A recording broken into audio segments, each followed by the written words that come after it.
కావాలి వ్యవసాయం మన భవిష్యత్తు కోసం. నేను మీ ఆదర్శ రైతుని. మీకు అందుబాటులో ఉండే రైతుని. మనమైతే ఈరోజు ఎన్‌పీకే 1919 అనేదైతే వదులుతున్నాం. ఆ ఎన్‌పీకే కావాల్సినోళ్ళు స్క్రీన్ మీద ఉన్న నెంబర్‌కైతే కాల్ చేయండి.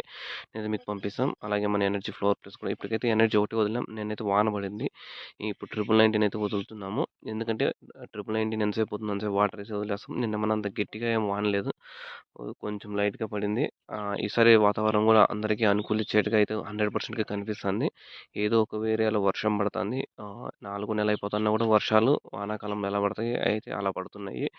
ఈసారైతే కొంచెం క్రాప్స్ కూడా ఎక్కువ వస్తాయి. దిగుబడి కూడా ఎక్కువ పెరిగే ఛాన్స్ ఉంది. ఎండ అనేది అయితే చాలా తక్కువ. తక్కువ అంటే ఉంది. కానీ వర్షం పడడం వల్ల ఆ ఎండ అనేది ఎక్కువ కనిపించే అట్లకి. ఎందుకంటే 40 డిగ్రీలు వచ్చేది 35, 34కి అయితే అయిపోతుంది. వర్షం పడిందనుకో వారం చల్లగా అయిపోతే ఇంకా 2 పొద్దులు వాన పడిందనుకో మొత్తం ఎండాకాలం అయితే 100%గా కంప్లీట్ అయిపోతుంది. జూన్‌లో ఋతుపవనాలు వస్తాయి. ఇంకా అప్పటి నుంచి వానలు వస్తాయి. మళ్ళీ దేశమంతా అయితే టమాటా అనేది నాటుతారు. ఈ 1919 ఏమంటే 19%, 19%, 19 3, 19, 19 ఎన్‌పీకేలు, నైట్రోజన్, ఫాస్ఫరస్, పొటాషియం అనేది 3, 19% అన్ని సమభాగాల్లో ఉంటాయి. చెట్టుకు అన్నీ కావాలి అవసరానికి. ఈ 19 వదిలిన తర్వాత రిజల్ట్ ఎలా ఉంటుందో నెక్స్ట్ వీడియోలో అయితే మీకైతే అప్డేట్ ఇస్తాను. Thank you.